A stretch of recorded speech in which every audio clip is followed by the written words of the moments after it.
Why was China so happy to help build Port Gwadar by Jeanette Harmon. Port Gwadar is a port that was originally owned by Oman and was purchased by Pakistan for $3 million on September 8, 1958, after it was identified for a suitable site for a seaport. The first phase of development was started in 2012 and was completed in 2006, and the second phase of development was started in 2007 and is currently ongoing. There's also a possible third phase that will happen in the future. It is the nearest warm water seaport to the landlocked but energy-rich Central Asian republics and landlocked Afghanistan. It is located at the juncture of South Asia, Central Asia, and the Middle East, as you can see on the map. It is at the mouth of the Persian Gulf near the Strait of Hormuz, so it's right next to key shipping routes in and out of the Persian Gulf, including a key world oil supply route. The surrounding region is home to around 2/3 of the world's oil reserves. It is a major destination in the China-Pakistan Economic Corridor, which I'll talk more about later. After the first phase was complete, Pakistan signed a 40-year agreement with PSA International, or Port of Singapore Authority, for the development and operation of a tax-free port and duty-free trade zone.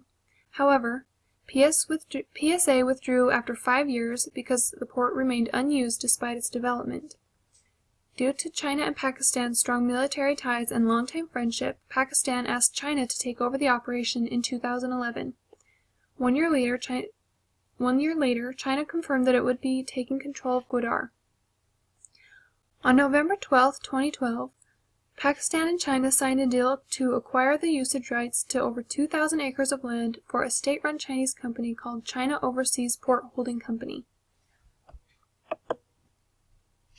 China plans to eventually link Port Gwadar to China's northwest region of Xinjiang.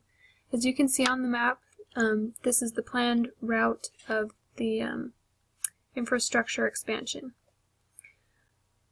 So the point is that they want to link the supply side, which is Port Gwadar and the surrounding areas, to the demand side, which is up in China. Coincidentally, Kashgar in Xinjiang region is at the center of China's only Muslim-majority region and one of the least developed areas of China. The China-Pakistan Economic Corridor is a collection of projects currently under construction to upgrade and expand Pakistani infrastructure, which will create jobs and boost the economy in Pakistan. Exim Bank of China will lend Pakistan $11 billion to overhaul the country's transportation infrastructure. The route travels through areas that are within striking distance of the Taliban, however, which is definitely a concern. But the Pakistani army has decided to raise a special force to safeguard this 3,000-kilometer corridor. So how does China benefit? The corridor through Gwadar gives China a much shorter route to the Middle East, Africa, and Europe, where thousands of Chinese firms employing tens of thousands of Chinese workers are involved in development work. As of right now, the Malacca Straits that you can see with this red line on the map is China's only water route that they can use to access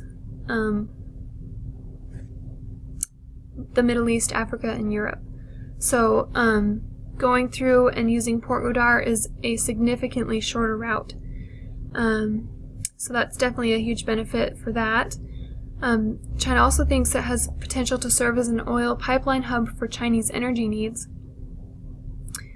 The corridor will also open up landlocked Xinjiang and create incentive for both state and private enterprises to expand and create jobs in this underdeveloped region. There is argument as to whether or not China wants this port for strategic or military purposes or just as a trade and energy route. One example of a strategic purpose would be finding an alternative route to bypass the Malacca Straits, because the Malacca Straits can be blockaded in times of war.